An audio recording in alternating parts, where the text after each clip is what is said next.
আসসালামু আলাইকুম my dear student, সকলে কেমন আছেন? আশা করি অনেকে ভালো আছেন। আমি আছি মোহাম্মদ সিয়াম হোসেন আপনাদের সাথে। আজকেরা কম্পিউটার অপারেশন যে এনএসডি এর আন্ডারে যে লেভেল 3 পরীক্ষাটা হয়, আমাদের অ্যাসেসমেন্ট যেটা হয়, পরীক্ষা না আর কি, অ্যাসেসমেন্ট যেটা আর কি, যেটা হয় তার শর্ট সাজেশন নিয়ে আসছি আমি। আমার এখানে 5টা এমসিকিউ রিটেন যেই টেস্ট হয় তার 5টা আপনার মডেল টেস্টের মতন আছে আর কি। 5টা সেট আছে, 5টা সেট নিয়ে যদি আমরা এগিয়ে যেতে পারি বা 5টা সেট নিয়ে আমরা যদি একটু আলোচনা করে যেতে পারি অ্যাসেসমেন্টের দিন, অবশ্যই আমরা একটু অন্যদের থেকে একটু হলেও আগিয়ে থাকবো। তাহলে চলুন বেশি দেরি না করে শুরু করা যাক। আমরা এনএসডি এর শর্ট সাজেশনে প্রথম যেই রিটেন টেস্টে বসবো, আমরা রিটেন টেস্টে আমাদের সময় থাকবে আপনার 1 ঘন্টার মতন। 1 ঘন্টা 30টা এমসিকিউ থাকে আমাদের। এই যে আমার 30টা এমসিকিউ না, প্রায় 25টা এমসিকিউ থাকে বা 20টা এমসিকিউ থাকে, 10টা রিটার্ন থাকে বা 25টা এমসিকিউ থাকে, 5টা রিটার্ন থাকে। এমন ভাবে আমাদের এনএসডি এর যে পরীক্ষাগুলো হয়, অ্যাসেসমেন্ট গুলো হয়, সেগুলা সাজানো থাকে সিকোয়েন্সলি সাজানো থাকে আর কি। আমাদের রিটেন টেস্ট সেট অনে আমরা একটু দেখি। প্রথমে আমাদের কি আছে, প্রথম কোয়েশ্চেনটা দেখি। প্রথম কোয়েশ্চেনটা দেখার আগে আমরা একটা জিনিস মনে রাখবো যে আমরা কখনোই অ্যাসেসমেন্টের দিনে একটু ঘাবড়াবো না। যেহেতু আমাদের যারা আরপিএল মোডে পরীক্ষা অ্যাসেসমেন্ট দিয়ে তারা অনেকটা টাকাই খরচ করে যায়।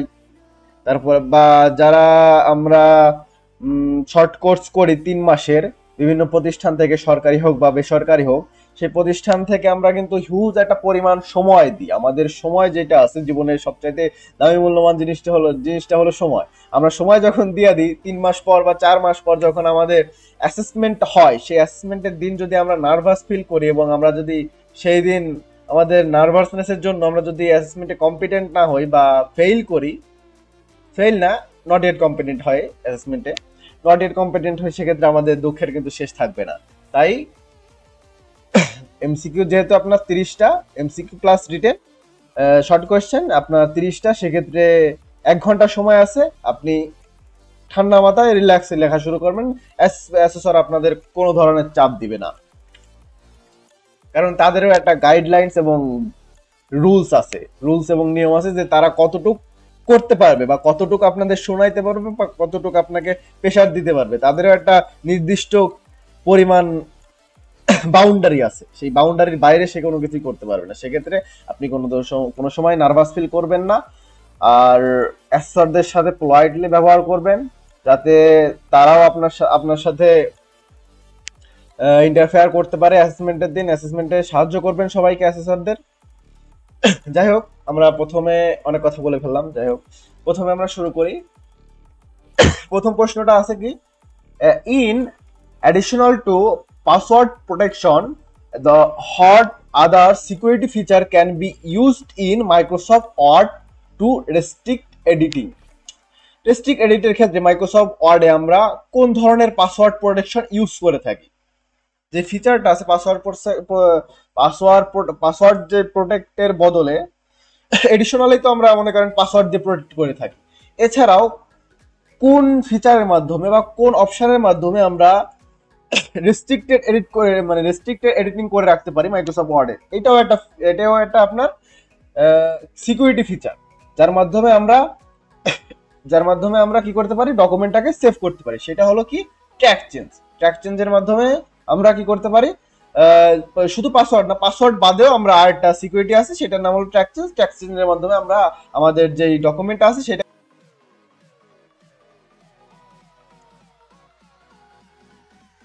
ওয়ার্ডে আসার পর, ওয়ার্ডে হোমে থাকবে, আমাদের ডিফল্ট ভাবে হোম পেজটা খোলা থাকে। এরপরে আমরা কোথায় যাব?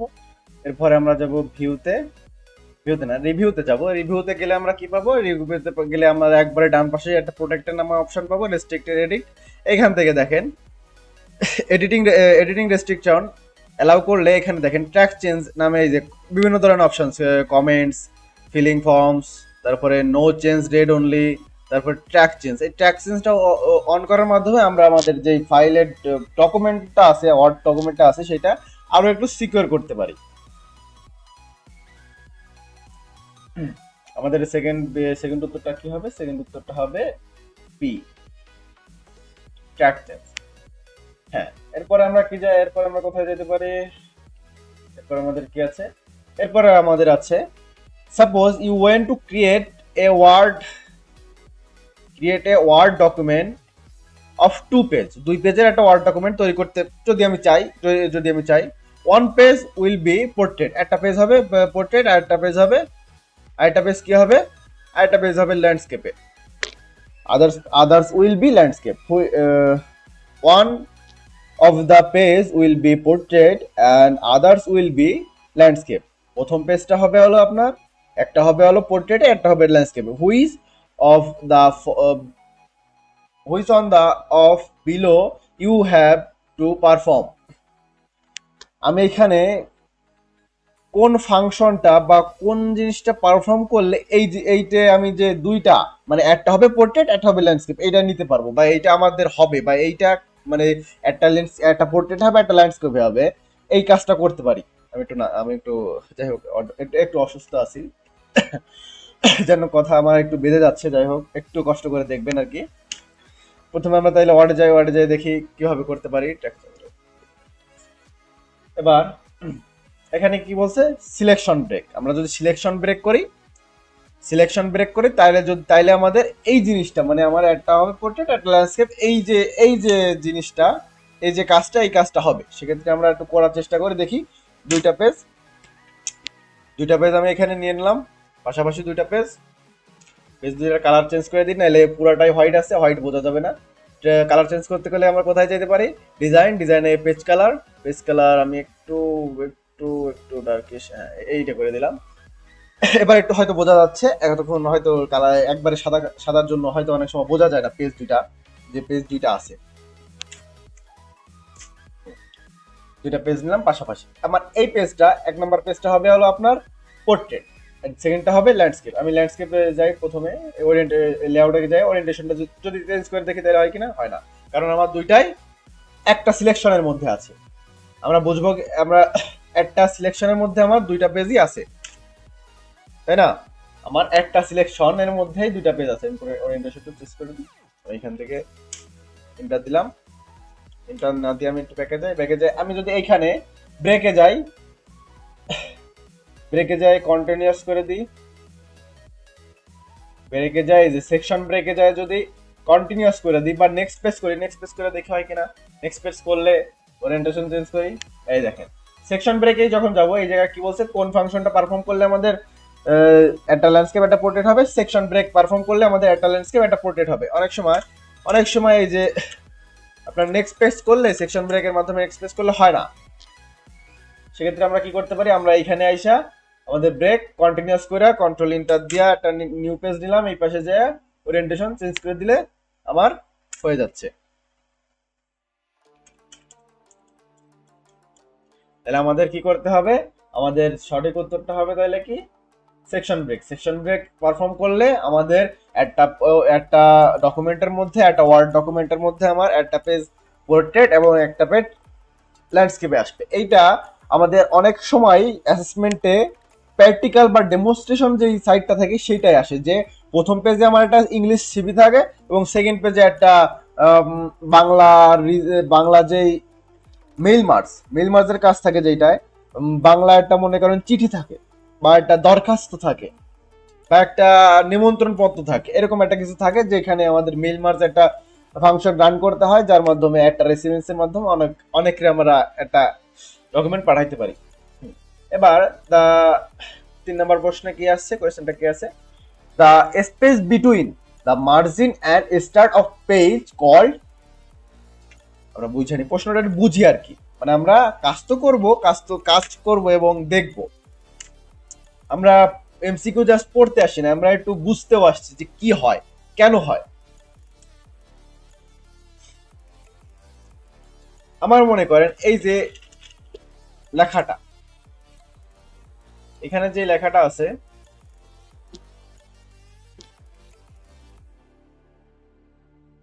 এই লেখাটা শুরু হয়েছে কোথা থেকে? এই যে একটা মার্জিনের নির্দিষ্ট যে জায়গা থেকে, তাই না? একটা মার্জিন দেওয়া আছে যে এত ইঞ্চি উপরেও আছে এত ইঞ্চি, উপরে আছে কত, মার্জিনটা দেখি আর কি। লেআউটে গেলাম, আমাদের মার্জিন কই, মার্জিন আছে হলো আপনার প্রতিটা জায়গায় 1 ইঞ্চি করে দেওয়া আছে, লেফট বটম রাইট রাইট পেজে সব জায়গায় আমার 1 ইঞ্চি করে দেওয়া আছে। সেক্ষেত্রে আমার যে পেজটা যে এইখানে শুরু হয়েছে না, পেজটা তো এইখানে শুরু হয়েছে, এবং লেখা যে শুরু হয়েছে, লেখার মধ্যে তো একটা ফাঁকা স্থান আছে, জায়গা আছে, তাই না? এই জায়গাটাকে কি বলে? প্রশ্নটা বলছে কি, প্রশ্নটা বলছে the space between the margin and start of paragraph. একটা প্যারাগ্রাফ এবং মার্জিনের মাঝখানে যেই জায়গাটা থাকে, ফাঁকা স্পেসটা থাকে, দ্য স্পেস বিটুইন, ফাঁকা জায়গাটা থাকে, সেটাকে কি বলে? সেটাকে বলে ইন্ডেন্টেশন। এই যে ফাঁকা জায়গাটা আছে আমাদের ওয়ার্ডের মধ্যে, এই যে জায়গাটা আছে লেখা এবং মার্জিনের মধ্যে, লেখা এবং স্টার্টিং অফ প্যারাগ্রাফ, মার্জিন এবং এই প্যারাগ্রাফের মধ্যে যে ফাঁকা জায়গাটা আছে এখানে, এই ফাঁকা জায়গাটা হলো আপনার ইন্ডেন্টেশন। এই ফাঁকা জায়গাটাকে কি বলে? ইন্ডেন্টেশন বলে। আমরা জাস্ট প্রশ্নগুলো পড়বো না, আমরা বুঝবো যে কেন হচ্ছে, কিসের জন্য হচ্ছে। এটাকে কি বলে? ইন্ডেন্টেশন।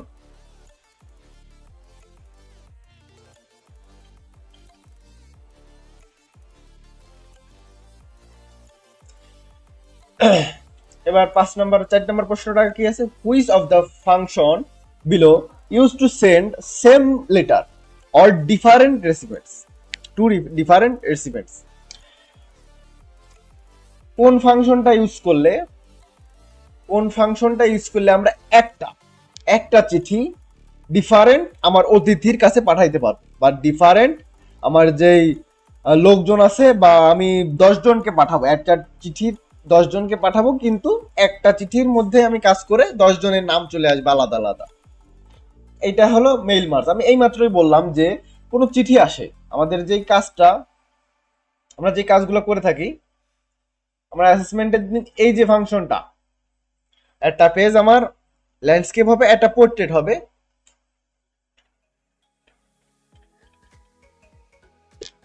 একটা ল্যান্ডস্কেপ হবে, একটা পোর্ট্রেট হবে। আমাদের অনেক সময় এই জায়গা হলো আমাদের বাংলা করতে দেওয়া থাকে, এবং এই জায়গা থেকে ইংলিশে একটা সিভি থাকে। আমি আপনাদের দেখাবো, সমস্যা না, আমার কাছে কোয়েশ্চেন হয়তো আছে, দেখি।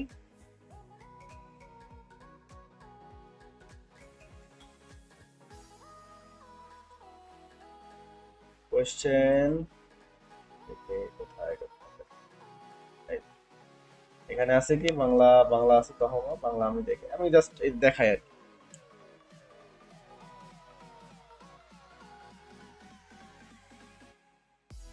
এই যে জিনিসটা এইখানে মেল মার্ক করা আছে, এইখানে একটা চিঠি বিভিন্ন লোকের কাছে যাবে। এই যে পেজটা না, এটা অনেক সময় ল্যান্ডস্কেপে করতে বলে অনেক সময় বলে কি ল্যান্ডস্কেপে করতে। এখানে দেখি কি বলছে, এইখানে দেখেন প্রথমে আমাদের স্পেসিফিকেশন শিট দিবে, এরকম একটা স্পেসিফিকেশন শিট নাম্বার 2, মানে আপনার জব আপনাকে এরকম 2 3 এরকম দিতেই পারে, স্বাভাবিক। আমার এখানে 2 নাম্বার শিট, এটা 2 নাম্বার শিটে আমাদের কি আছে, পেজ ওরিয়েন্টেশন হবে কি, ফার্স্ট পেজ হবে আমার পোর্ট্রেট, সেকেন্ড পেজ হবে ল্যান্ডস্কেপ। সেকেন্ড পেজটা কোনটা? সেকেন্ড পেজ হবে আমার এই বাংলা যে এই পার্টটা আছে সেইটা। এরকম কোশ্চেন রিয়েল লাইফে আপনাদের থাকবে অ্যাসাইনমেন্টের দিন।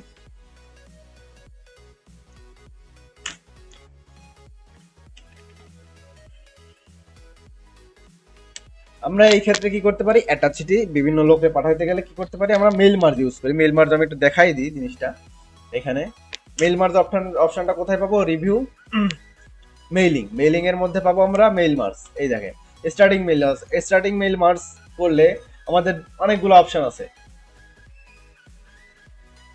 সিলেক্ট রেসিপিয়েন্টস আছে, স্টার্টিং মেইল মার্জ আছে। সিলেক্ট রেসিপিয়েন্টস থেকে আমাদের শুরু করতে হয়। রেসিপিয়েন্টস মানে অতিথি বা আমাদের যে লোকজন আর কি, তাদের উদ্দেশ্য করে বলা হয় আর কি রেসিপিয়েন্টস। এখানে আছে হলো type a new list, existing list. এটার মাধ্যমে আমরা এই কাজটা পর একদিনে আমাদের সিরিজ আসবে ইনশাল্লাহ। আমাদের কম্পিউটার অপারেশন লেভেল 3 এর উপরে একটা ফুল একটা কোর্স থাকবে, 360 ঘন্টার ফুল একটা কোর্স থাকবে, দেওয়ার চেষ্টা করবো আমরা। আমি ভিডিও করে দেওয়ার চেষ্টা করবো, ইউটিউব ফেসবুক যেখানে হোক, ইউটিউব ফেসবুক টিকটক যেখানে, সব জায়গায় আমি দেওয়ার চেষ্টা করবো। আপনারা আশা করি আপনারা আমার কাছে সাথে থাকবেন। সেখানে আমরা এই জিনিসগুলো শিখবো। আজকেরা যারা অ্যাসেসমেন্টে বসবেন বা জিনিসগুলো সম্পর্কে জানেন, তাদের জন্যই শুধু ভিডিওটা করা। যারা অ্যাসেসমেন্টে বসতে যাচ্ছেন অতি শীঘ্রই বা পরীক্ষায় এই কম্পিউটার অপারেশনের লেভেল 3-র জন্য কোর্স করতেছেন বা প্রিপারেশন নিচ্ছেন তাদের জন্য এই ভিডিওটা।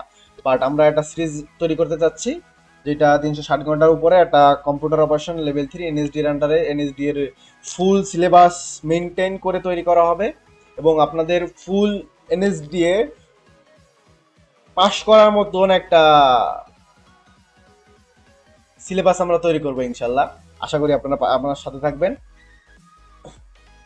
এরপরে আছে 5 নাম্বার কোশ্চেনে আছে কি আমাদের 5 নাম্বার কোশ্চেনে চলে যাই।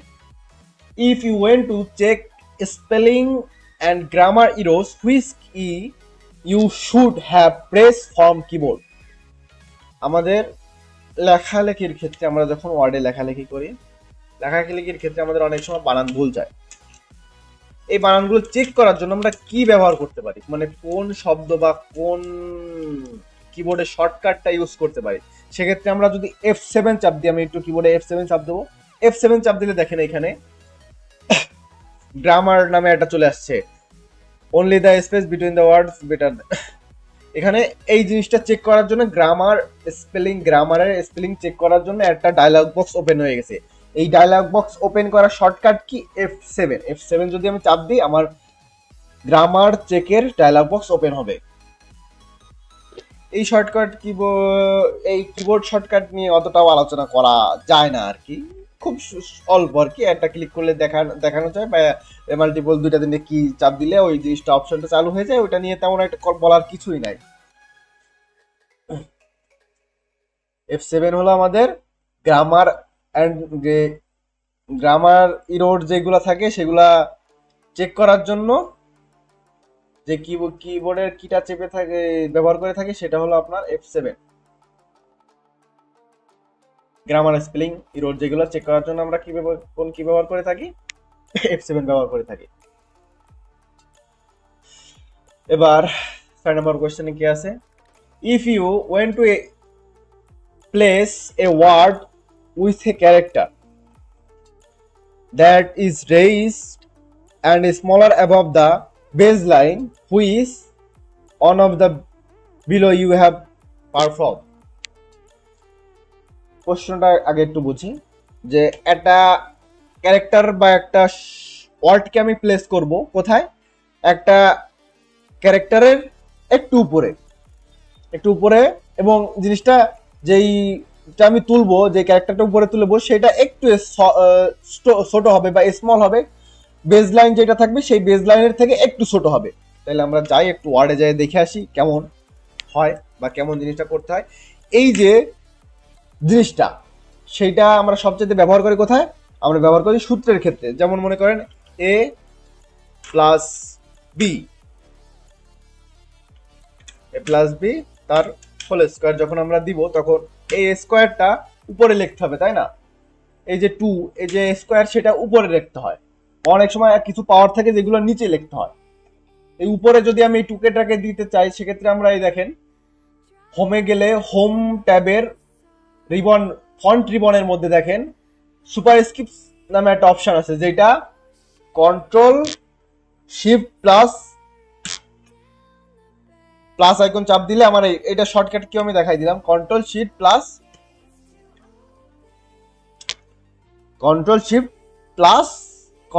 শিফট প্লাস যেই এটা আছে সেটা যদি চাপ দিই আমরা আমাদের এটা উপরে হবে আর নিচে হবে, মানে সুপার উপরে যাবে এবং নিচে যাবে। এবার আমরা কোশ্চেন অনুযায়ী দেখি, আমরা একটা ক্যারেক্টার লিখবো যেটা কি হবে রেইজড ইনটু দা উপরে বা বেজ লাইনের একটু উপরে হবে। এই বেজ লাইনটা তো এইখানে আছে আপনার,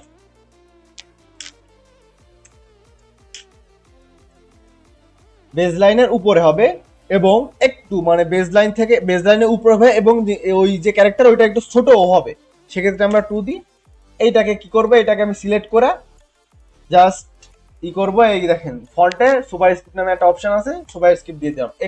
এক্স এর উপরে একটা স্কোয়ার দেওয়া আছে, ওইটা যদি চাপ দিই তাহলে আমার এটা বেজ লাইনের একটু উপরে হবে এবং ছোট হবে, বেজ লাইন থেকে একটু ছোট হবে, আমাদের যে মেইন ক্যারেক্টার সেটা থেকে ছোট হবে। এটার নাম কি, এটার নাম হলো সুপারস্ক্রিপ্ট। এই যে এই জিনিসটা যে পারফর্ম করলাম এটার নাম হলো superscript.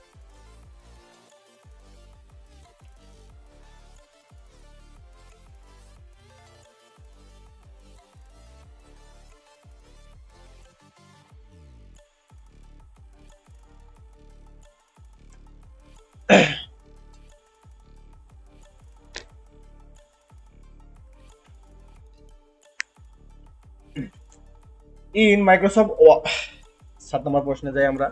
In Microsoft Word how can you insert a new table into your document. এখানে উত্তরটা হবে স্টেপ বাই স্টেপ, যে আমরা কিভাবে একটা টেবিল ইনসার্ট করতে পারি আমার ডকুমেন্টের মধ্যে। সেক্ষেত্রে প্রথমে আমরা কোথায় যাব? ইনসার্ট ট্যাবে যাব। ইনসার্টের মধ্যে গেলে আমরা টেবিল নামে একটা অপশন পাবো। সেক্ষেত্রে ইনসার্ট টেবিল করলে আমাদের নতুন একটা টেবিল আমাদের ডকুমেন্টের মধ্যে চলে আসবে। আমরা একটু ওয়ার্ডে যাই দেখি জিনিসটা।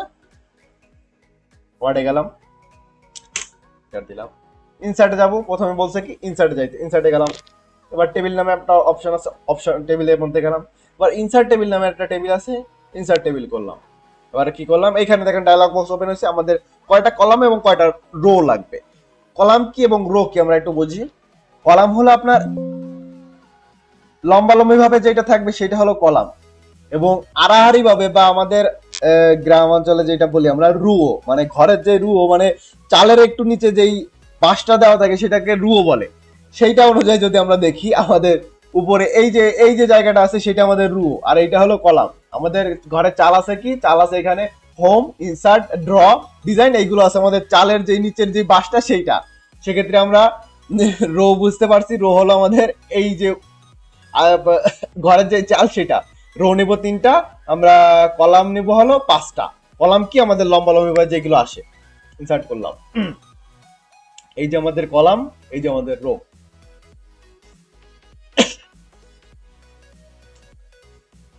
বুঝতে পারছি।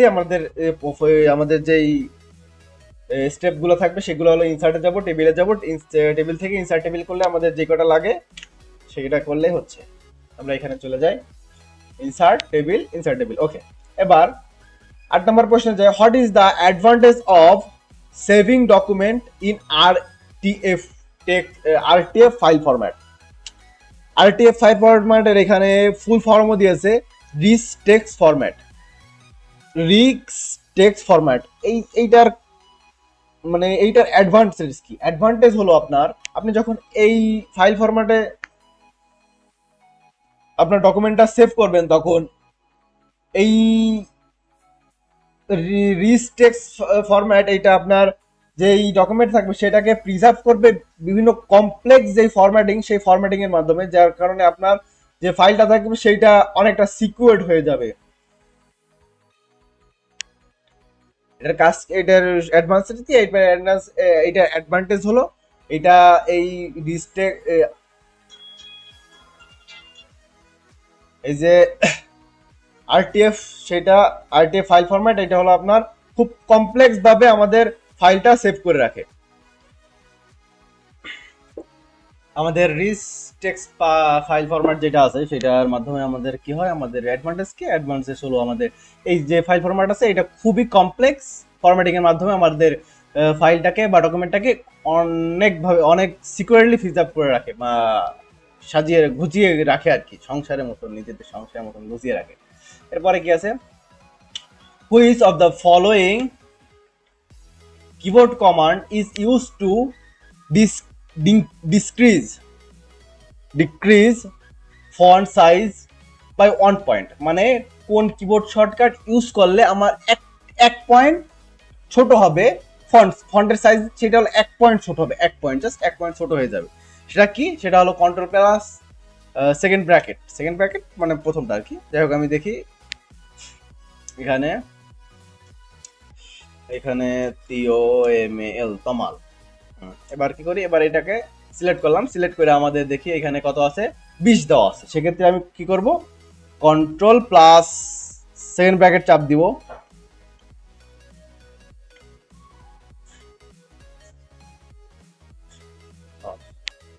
কন্ট্রোল প্লাস আমি সেকেন্ড ব্র্যাকেট যেটা আছে ফার্স্ট সেটা চাপ দিব। সেটা চাপ দিলে দেখেন আমাদের এক সাইজ করে ছোট হচ্ছে, 15, 16, 17, 18, 19, 20। আমাদের 20 ছিল, 21 হয়েছে। এখন দেখেন 22, 23, 24, 25। মানে একটা ফার্স্ট যে ব্র্যাকেট আছে সেটা চাপ দিলে হলো ছোট হবে, সেকেন্ড ব্র্যাকেট চাপ দিলে হলো বড় হবে। মানে সেকেন্ড ব্র্যাকেটের দুটো অপশন আছে, একটা হলো ব্র্যাকেট শুরু হয় এবং একটা হলো ক্লোজ করে। আমি যদি শুরু হওয়াটা চাপ দিই সেক্ষেত্রে ছোট হয়, ক্লোজ করাটা চাপ দিলে আমাদের বড় হয়। ঠিক আছে,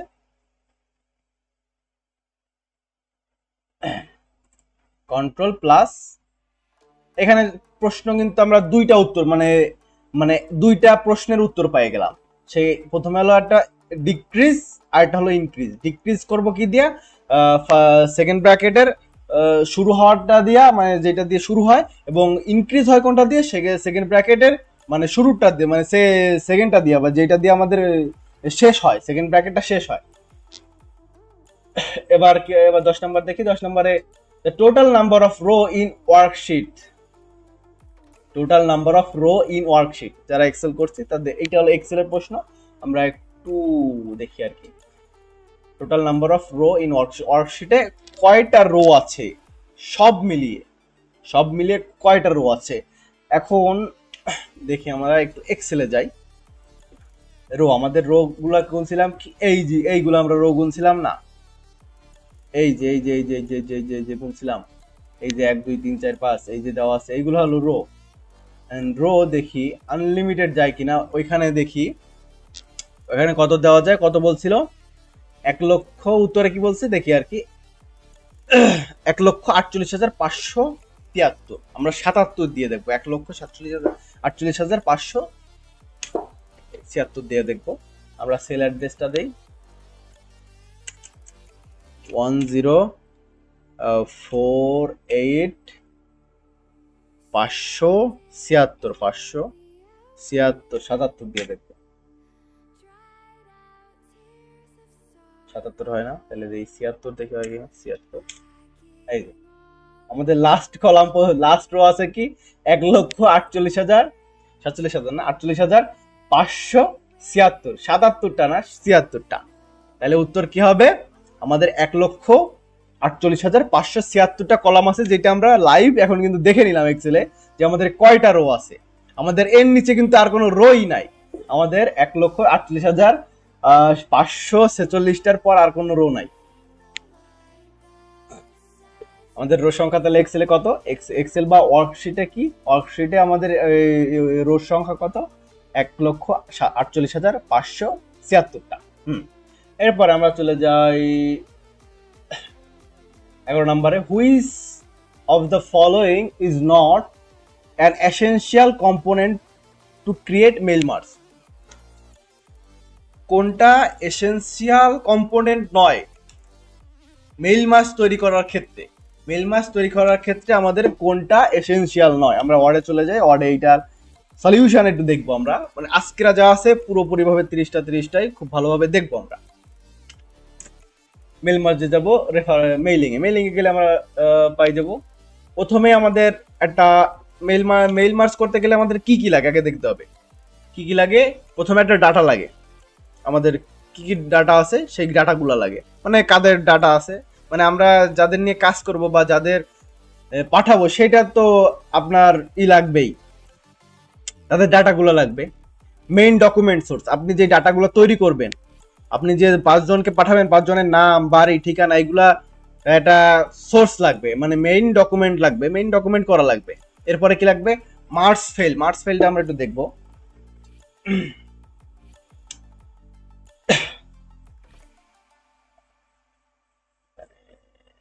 এই দেখেন মার্কস ফেলটা হলো আমাদের অবশ্যই কাজে লাগে। আমরা একটা এক্সিস্টিং লিস্ট দেখি, এক্সেলে যে একটা লিস্ট তৈরি করি, লিস্ট হয়তো আমার তৈরি করা আছে কোথাও, ইউজ এক্সিস্টিং লিস্ট, ফাইল তৈরি করা আছে,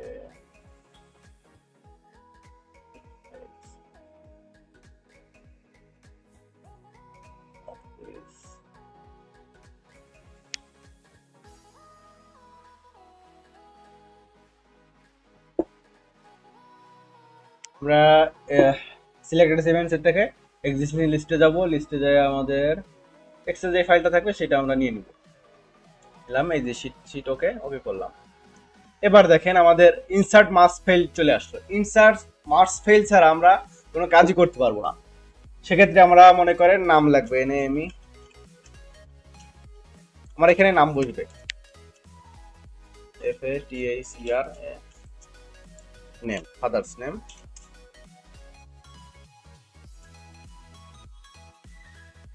মাদার, এই তিনটা আমি মানে এটা মেইল মার্জে করবো। সেক্ষেত্রে আমাদের কি লাগবে, ইনসার্ট যদি আমি না করি আমাদের নেমটা আসবে না। আমি যদি ফাদার্স নেম না করি, মানে আমরা যদি মার্জ ফেল্ডটা ইউজ না করি, সেক্ষেত্রে আমাদের মেইল মার্জ করাই যাবে না। সেক্ষেত্রে আমাদের মেইন মার্জের ক্ষেত্রে এসেনশিয়াল নয় কোনটা, এসেনশিয়াল নয় হলো মার্জ টু পিডিএফ,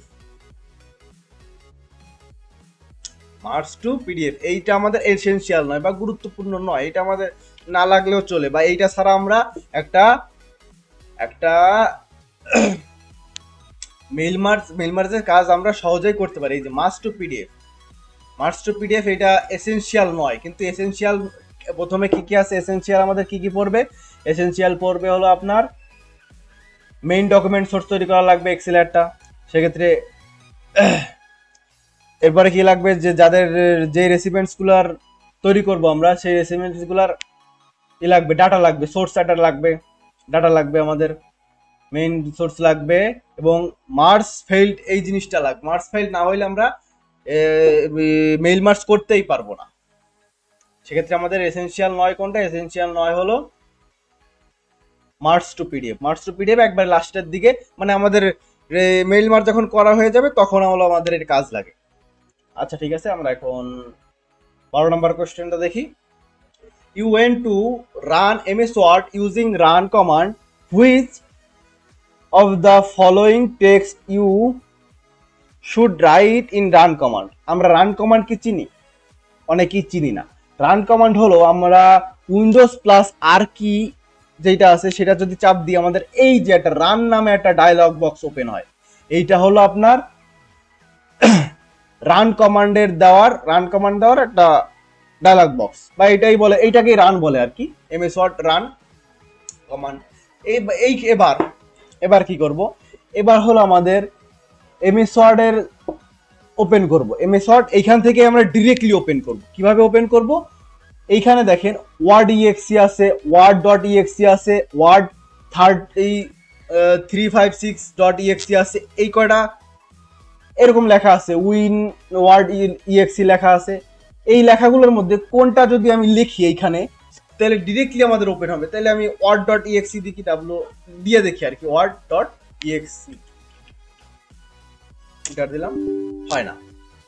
আবার দেখি, এবার দেখি ms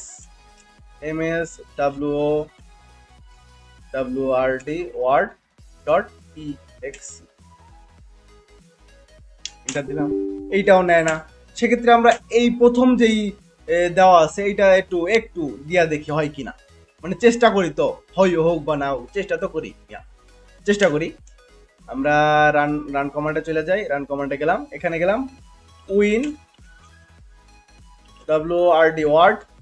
word.exe তিনটা, আমাদের ডিরেক্টলি কিন্তু এখান থেকে কি বলে ওয়ার্ডটা ওপেন হয়ে গেল। তাহলে আমরা ডিরেক্টলি রান কমান্ড থেকে কিসের মাধ্যমে, কোন রান কমান্ডে কোন টেক্সটটা লিখলে আমাদের ডিরেক্টলি ওপেন হবে, সেটা হলো word.exe। আমরা আবার একটু লিখি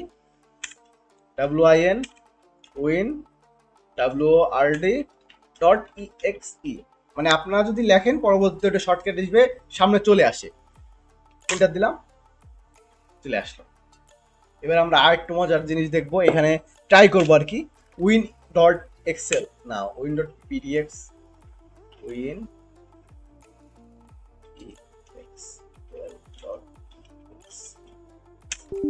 হয় না এক্সেলের আরেকটা, যাই হোক আমার মনে নাই, কিন্তু পিপিটি বা অন্যান্য ইসের ক্ষেত্রে এরকম টেক্সট আছে, তার মাধ্যমে আমরা ডিরেক্টলি রান কমান্ড থেকে জাস্ট উইন্ডোজ প্লাস আর দিয়ে এরকম একটা কমান্ড দিয়ে এন্টার দিলে আমাদের চালু হয়ে যাবে বা ওপেন হয়ে যাবে সেই সফটওয়্যারটা।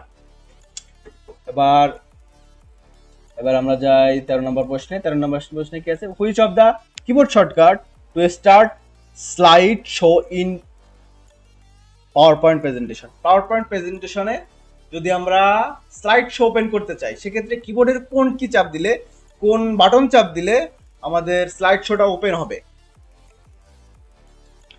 আমি এখানে আমার একটা অ্যানিমেশন বা একটা যেই প্রেজেন্টেশন থাকে সেটা ওপেন করছি। এবার আমি যদি এখানে F4 চাপ দিতে হলে কি হয়, কিছু হচ্ছে না। F6 চাপ দিলে কিছু হচ্ছে না। F5 যখন চাপ দিব, আমার দেখেন এই যে প্রেজেন্টেশনটা কিন্তু শুরু হয়ে গেছে। খুব সুন্দর করে কিন্তু একটা ওয়েলকাম নামে একটা ওয়েলকাম চলে আসছে। এবার আমি যদি ব্যাকে যাই তাহলে কি হবে, আমি আবার একটু এই জিনিসটা দেখি। আমার প্রেজেন্টেশনটা অনেক কষ্ট করে বানানো ছিল, যাই হোক দেখি। আসসালামু আলাইকুম বন্ধুরা, সকলে কেমন আছেন? আশা করি সবাই ভালো আছেন। আজকের প্রেজেন্টেশনের বিষয়বস্তু হলো ইন্ডাস্ট্রি এডুকেশনাল স্টাডি টুলস, শিক্ষা সফর নিয়ে। ওকে, ঠিক আছে। এরপরে কি আছে, এখানে সকলের ব্যক্তিগত মত প্রকাশ করতে বলা হয়েছে, তাই আমি নিজের ব্যক্তিগত মত বা পরিকল্পনা আপনাদের সামনে তুলে ধরছি। শুরু করলাম মহান আল্লাহর নামে। এই যে প্রেজেন্টেশনটা আমি যখন F4 চাপ দিলাম তখনও কিন্তু কিছু হচ্ছে না, F6 চাপ দিলাম তখনও কিন্তু কিছু হচ্ছে না, যখন আমি F5 চাপ দিল তখনই কিন্তু আমার প্রেজেন্টেশনটা শুরু হচ্ছে। তাহলে আমাদের কোয়েশ্চেনটা কি? কোয়েশ্চেনটা হলো কোন কিবোর্ড শর্টকাট চাপ দিয়ে, কিবোর্ড শর্টকাট ইউজ করে আমরা আমাদের যে প্রেজেন্টেশন বা স্লাইড শো সেটা চালু করতে পারি। সেটা হলো F5 চাপ দিলে আমাদের প্রায় পাওয়ার পয়েন্টের প্রেজেন্টেশন বা স্লাইড শোটা চালু হয়। এরপরে আছে হলো 14 নম্বর প্রশ্ন। 14 নম্বর প্রশ্নে কি আছে, correct step of protect A power point presentation with password. মানে কোন স্টেপের মাধ্যমে বা সঠিক স্টেপ কোনটা যেটার মাধ্যমে আমরা পাওয়ার পয়েন্টের প্রেজেন্টেশনের পাসওয়ার্ড দিয়ে সেভ করতে পারি। সেক্ষেত্রে আমরা একটু পাওয়ার পয়েন্টে যাই, দেখি কিভাবে আমরা সেভ করতে পারি। আমরা যখন একটা ফাইল সেভ করব সেক্ষেত্রে কি করব, ফাইলের ইনফোতে যাব। ফাইল ইনফোতে কোথায় পাই, আমরা ফাইলে গেলে এটার যত ধরনের যত কাজ থাকে ওটা পেয়ে যায় আর কি।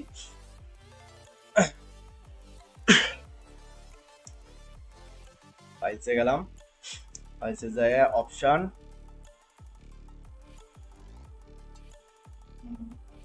রিভিউতেও থাকে রিভিউ। আমরা তাহলে পাওয়ার পয়েন্টের মধ্যে চলে যাই। পাওয়ার পয়েন্টে গিয়া প্রথমে কি করব, এখানে স্টেপ বাই স্টেপ দেওয়া আছে। কি স্টেপ বাই স্টেপে আমরা যদি একটা ফাইলকে, একটা পাওয়ার পয়েন্ট প্রেজেন্টেশনকে যদি পাসওয়ার্ডের মাধ্যমে ইনক্রিপ্ট করতে চাই বা সিকিউর করতে চাই, সেক্ষেত্রে আমরা প্রথমে ফাইলে যাব। ফাইল থেকে ফাইল ইনফো, ফাইলের ইনফরমেশনে যাইতে গেলে ফাইল ইনফোতে গেলাম। এবার দেখেন প্রোটেক্ট প্রেজেন্টেশনে গেলে চাপ দিলে এখানে দেখেন ইনক্রিপ্ট উইথ পাসওয়ার্ড আছে। ইনক্রিপ্ট উইথ পাসওয়ার্ডে যদি চাপ দিই 1 2 3 ওকে করলাম, রিটেক দিলাম পাসওয়ার্ড 1 2 3, মানে 2 বার দেওয়া লাগবে। সেক্ষেত্রে আমরা দিলাম, সেভ করব আমি।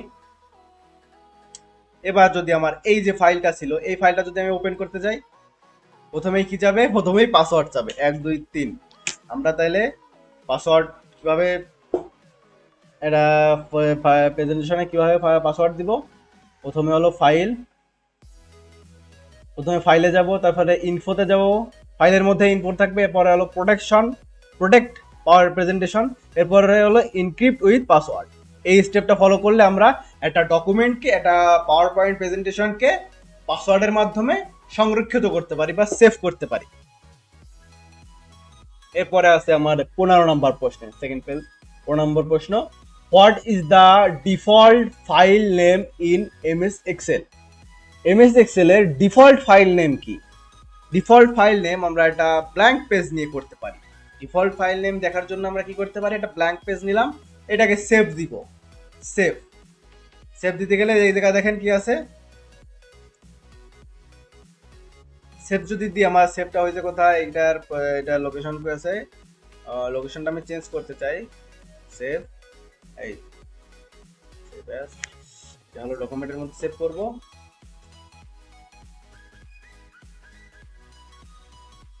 এইখানে দেখেন, এইখানে আছে হলো ডিফল্ট ফাইল নেম। আমাদের এখানে কোনো নাম টাম কিছুদিন নাই, এখানে জাস্ট ফাইল নেম আছে। কি ফাইল নেম আছে, বুক অন নামে চলে আসে। মানে আমরা যদি কোনো ধরনের কাজ না করি, কোনো ধরনের রিনেম না করি, একটা ব্ল্যাঙ্ক ডকুমেন্ট নিয়ে যখন সেভ করতে যাব, সেক্ষেত্রে ডিফল্ট ভাবে আমাদের কি থাকবে, ফাইল নেম থাকবে বুক অন ডট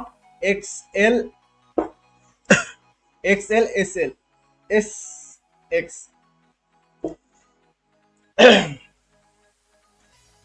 এরপরে আমরা 16 নম্বরে চলে যাই। 16 নম্বরে আছে একটা শর্ট ফর্মের ফুল ফর্ম করতে বলছে। এখানে আছে ARPA, আরপানেট স্ট্যান্ড ফর, মানে আরপানেটের ফুল ফর্ম কি? ARPANET এর ফুল ফর্ম হলো advanced research project agency network.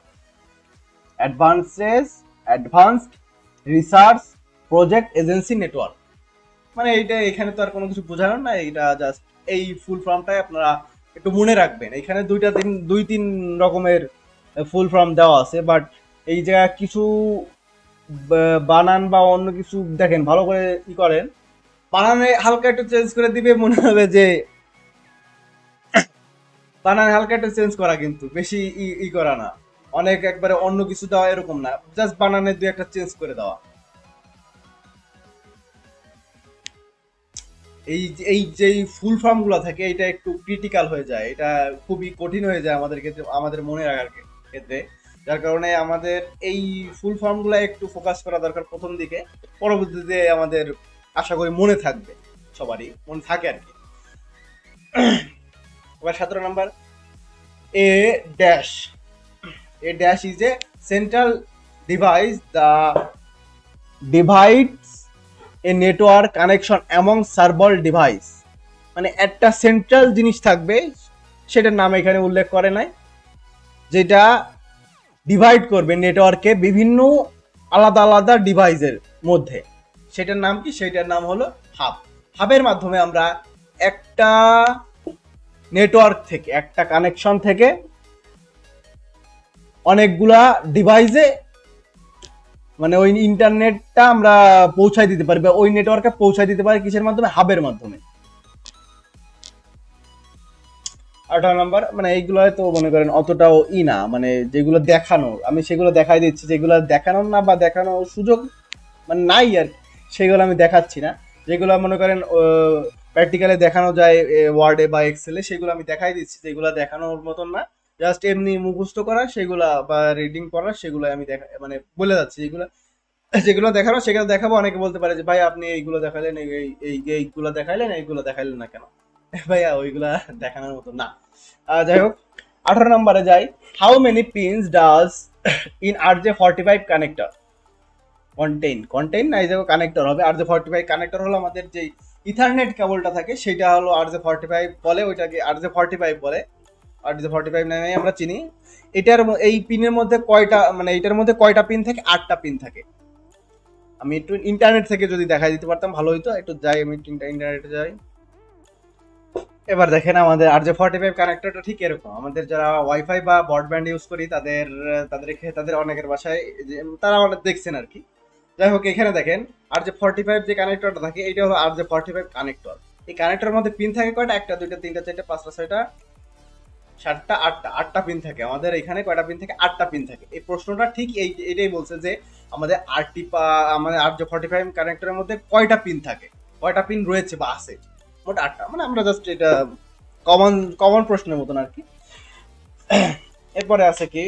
এরপরে আছে 19 নম্বর প্রশ্ন, one of the following is not used to connect a white printer, মানে কোনটা হোয়াইট প্রিন্টার কানেক্টের ওয়ে নয় বা রাস্তা বা কোনো ওই না। হোয়াইট মানে হোয়াইট বলতে কি আমরা, হোয়াইট বলতে হলো আপনার যেটা তার দিয়ে আমরা কানেকশন করি, সেক্ষেত্রে আমরা ইউএসবি দিয়ে হলো মেইনলি আমরা প্রিন্টার কানেক্ট করি।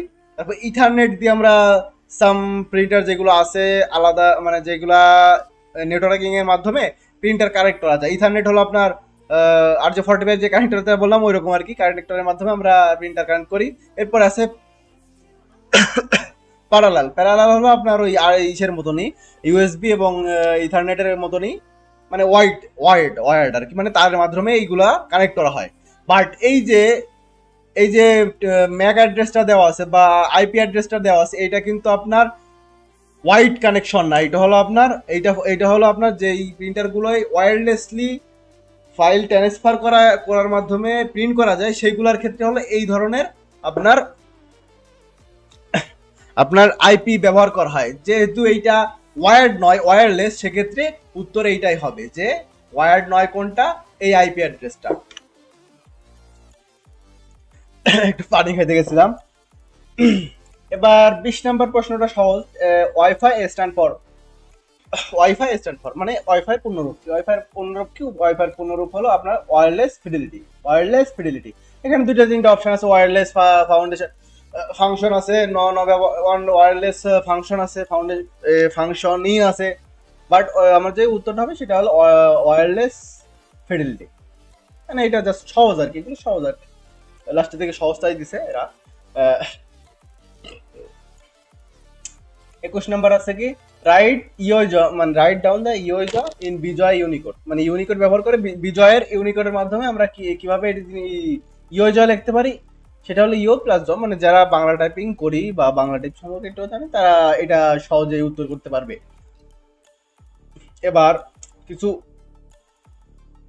লং কোয়েশ্চেন আছে বা রিটেন কোয়েশ্চেন আছে, এইগুলা নিয়ে একটু বিস্তর আলোচনা করব। জানি ভিডিওটা অনেকটা লম্বা হয়ে গেছে, অনেকটা, ভাবছিলাম আজকের একটা ভিডিওতে দুইটা সেট করে দেবো, বাট হচ্ছে না, অনেক লং হয়ে গেছে আমি জানি। অনেকে ধৈর্য সহকারে এত দূর দেখতেছেন কিনা আমি জানি না, যারা দেখতেছেন অসংখ্য ধন্যবাদ, এবং আমার উপকার হচ্ছে কিনা জানি না, কিন্তু আপনাদের অবশ্যই একটু হইলেও উপকার হচ্ছে।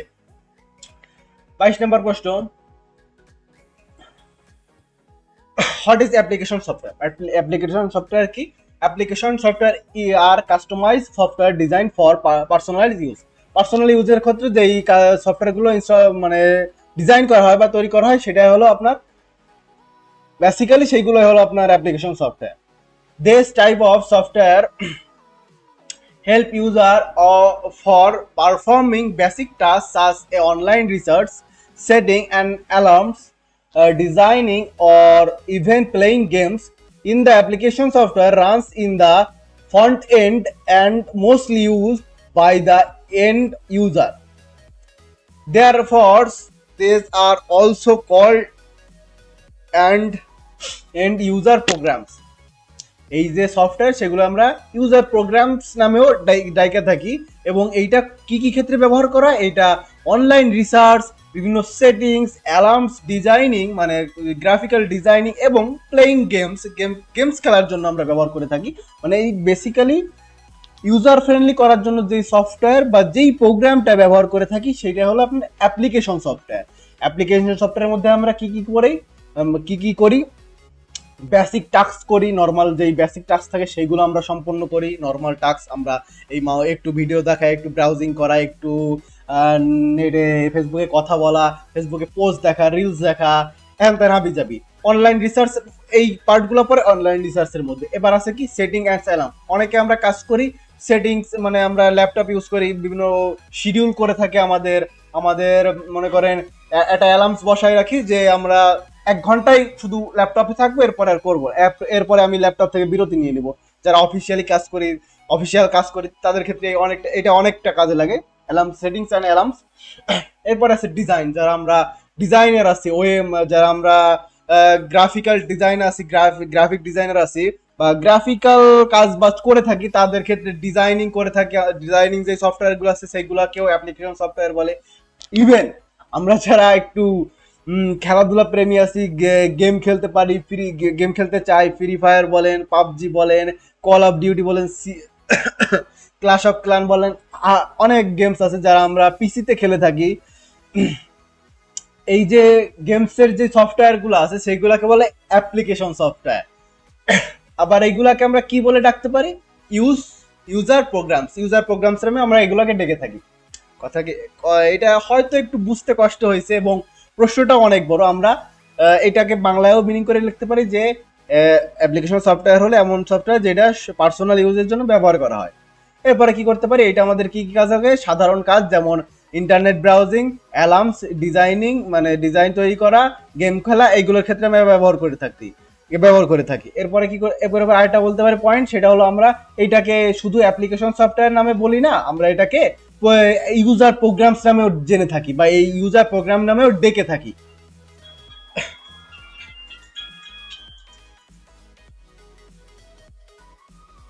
যাই হোক, একটু ডিস্টার্ব হলে একজন ফোন দিছিল আমার ভাইয়া। এরপরে কি আছে, what is do mean by Unicode. ইউনিকোডের মাধ্যমে আমরা কি বুঝি?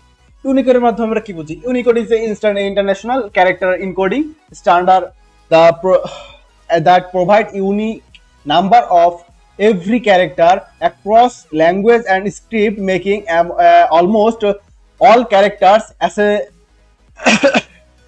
accessible across platform, programs and device. Unicode হলো একটা ইন্টারন্যাশনাল ক্যারেক্টার ইনকোডিং স্ট্যান্ডার্ড। এটা কি ইউনিকোড? কি ইউনিকোড হলো একটা ইন্টারন্যাশনাল ক্যারেক্টার ইনকোডিং স্ট্যান্ডার্ড। এটা কি করে? এটা ইউনিক একটা নাম্বার তৈরি করে এভরি ক্যারেক্টারের জন্য এবং এভরি ল্যাঙ্গুয়েজের জন্য, অ্যাক্রস ল্যাঙ্গুয়েজ মানে এভরি ল্যাঙ্গুয়েজের জন্য একটা স্ক্রিপ্ট বা একটা নাম্বার তৈরি করে, যেটা আপনার সব ধরনের ডিভাইস, সব ধরনের প্ল্যাটফর্ম, সব ধরনের প্রোগ্রামের ক্ষেত্রে অ্যাক্সেসেবল হয়, মানে সহজেই জিনিসটা রিড করা যায়।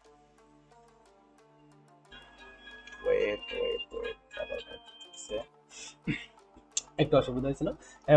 আমাদের ইউনিকোড কি? ইউনিকোড হলো একটা international character encoding standard, provide unique number for every ক্যারেক্টারের জন্য আলাদা আলাদা নাম্বার তৈরি করে বা একটা স্ক্রিপ্ট তৈরি করে, যেটা সব ডিভাইসের ক্ষেত্রে অ্যাক্সেসেবল। মানে এমন একটা ক্যারেক্টার তৈরি করে দেয় যাতে আমি যদি আমার কম্পিউটারের জিনিসটা মানে ভিজিবল হবে, আবার যদি আপনার মোবাইল নিই সেক্ষেত্রেও ভিজিবল হবে, মানে একই জিনিস থাকবে। মানে এমন একটা স্ক্রিপ্ট বা এমন একটা ক্যারেক্টার পিছনে রান করে দেয় যেটা সকল ডিভাইসের ক্ষেত্রে নিজেকে পারফর্ম করে, অ্যাডজাস্ট করে নেয়।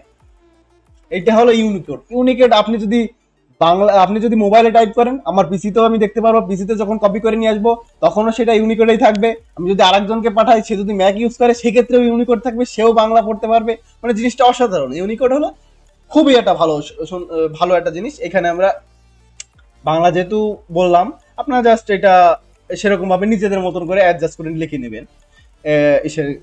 আমি বুঝাইতে চাচ্ছি পুরোটা আপনারা যেন কোনো জায়গায় বেঁধে না থাকেন যে এইটা আমি বুঝলাম না, স্যার তো পড়াই দিল জাস্ট, বা ক্লাসে তো জাস্ট শুনে গেলাম, এরকম না। আমরা প্রতিটা জিনিস বুঝবো যে ইউনিকোড কি, কেন ব্যবহার করা হয়, তারপরে আমাদের এই যে অ্যাপ্লিকেশন সফটওয়্যার কি, কেন ব্যবহার করা হয়, কিসের জন্য আসে, আমরা এই অ্যাপ্লিকেশন সফটওয়্যার কোন জায়গা পাই, অ্যাপ্লিকেশন সফটওয়্যারের কাজ কি, মানে সবগুলা ফুলফিল ভাবে বোঝার জন্য আমি এই ভিডিওগুলো বানাচ্ছি। আশা করি থাকবেন পাশে।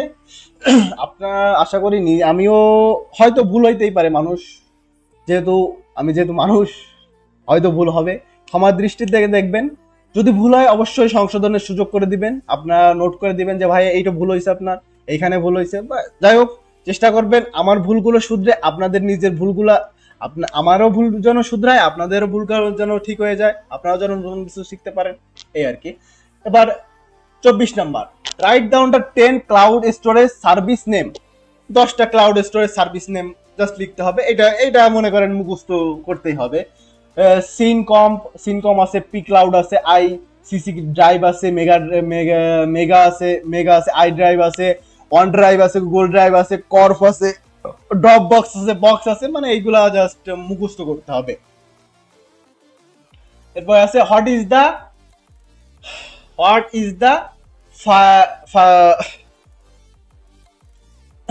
ফায়ারওয়্যার। What is the firewire? Firewire is firewire হবে না, এটা যে লিখছে হয়তো তার একটু ভুল আছে, বা আমি লিখছি, আমারই ভুল আছে এখানে।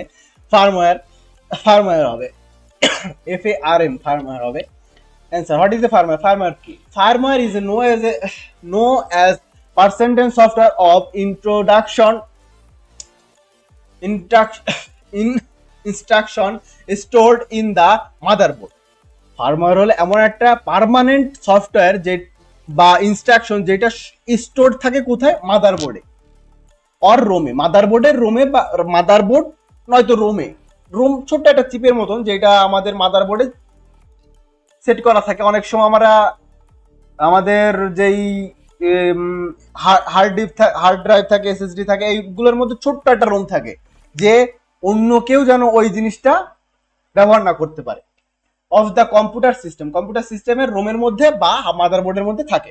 However it is not actually stored permanently. এইটা নট অ্যাকচুয়ালি পার্মানেন্ট ভাবে থাকে না, মানে এটা পার্মানেন্ট ভাবে স্টোর থাকে না। এটা অনেক সময় আমরা সিস্টেম আপডেট এর মাধ্যমে ফার্মওয়্যার আপডেট করে থাকি, বায়োস আপডেট করে থাকি। বায়োসটা হলো আমাদের ফার্মওয়্যার, মাদারবোর্ডের ফার্মওয়্যার হলো bias, basic input output system.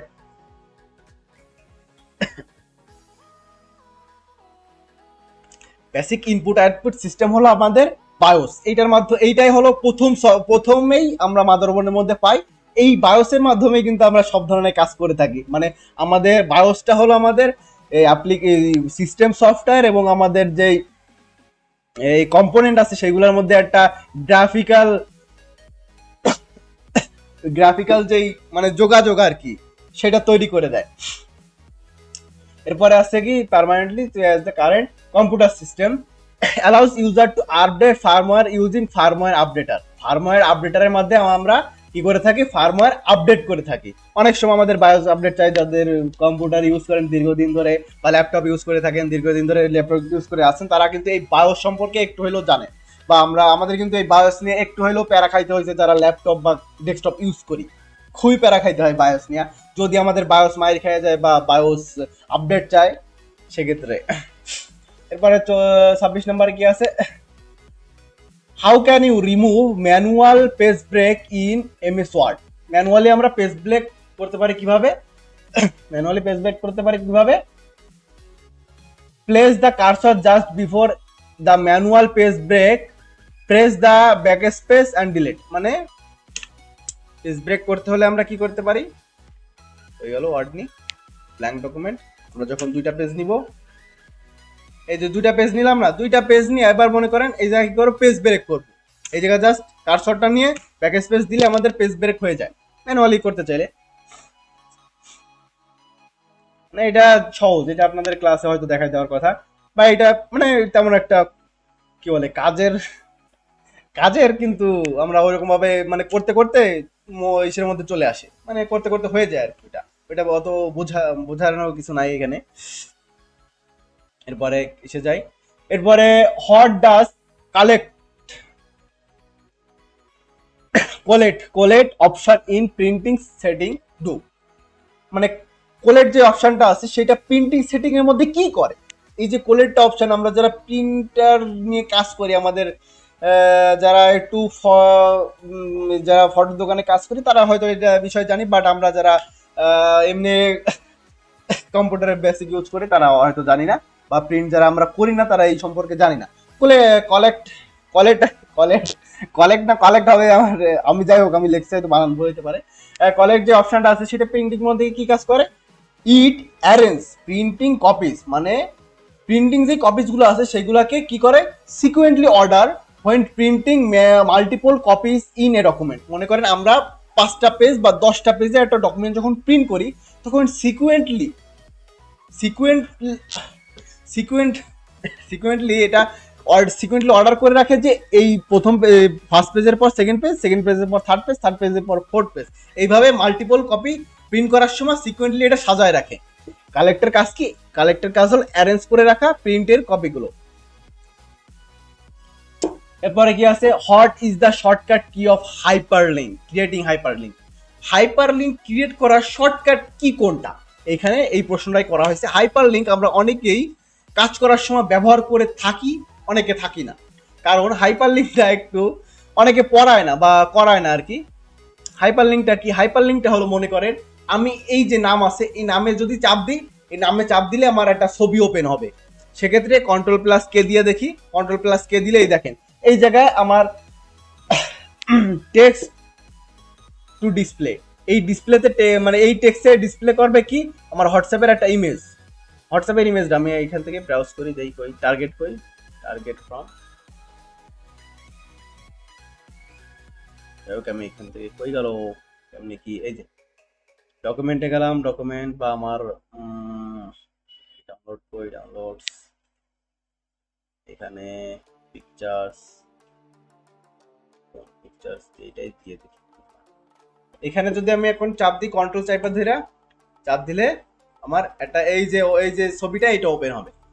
হাইপারলিংকের কাজ হলো একটা লিংক তৈরি করা যেটা টেক্সটের মধ্যে বা আপনার ওয়ার্ড ডকুমেন্টের মধ্যেই থাকবে। হাইপারলিংক তৈরি করার শর্টকাট কি হলো আপনার কন্ট্রোল+K চাপ দিলে আমাদের হাইপারলিংকের অপশন চলে আসবে।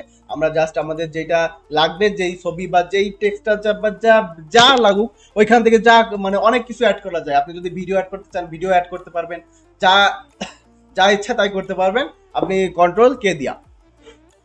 এরপরে আছে কি জিইউআই স্ট্যান্ড। জিইউআই এর পুনরূপ কি? Graphical user interface. Graphical user interface নিয়ে আমরা একটু কথা বলি, আমি চাচ্ছি যে কথা বলতে, কারণ এটা একটু বোঝা দরকার আমাদের। গ্রাফিক্যাল ইউজার ইন্টারফেস হলো আমরা যেই এই যে ডেস্কটপের মধ্যে যা কিছু দেখতাছি এইগুলা কিন্তু সবই কিন্তু গ্রাফিক্যাল ইন্টারফেসের মধ্যে আওতায়। গ্রাফিক্যাল ইন্টারফেসের আওতায় আমরা যা দেখতাছি এটা কিন্তু গ্রাফিক্যালি আমাদের সামনে হচ্ছে, মানে গ্রাফিক্যালি বা ভিজুয়ালি আমাদের সামনে উপস্থাপন হচ্ছে। এই যে রংটা, এই জায়গাতে সবুজ রং, এটা কিন্তু সবুজই দেখাচ্ছে, এই জায়গা কিন্তু হলুদ রং হলুদই দেখাচ্ছে, যার কারণে এটা গ্রাফিক্যালি আমাদের সামনে উপস্থাপন করা হচ্ছে। এটাকে বলে জিইউআই, গ্রাফিক্যাল ইউজার ইন্টারফেস। এবার আছে 30 number. In the fourth generation of computers which technology was used.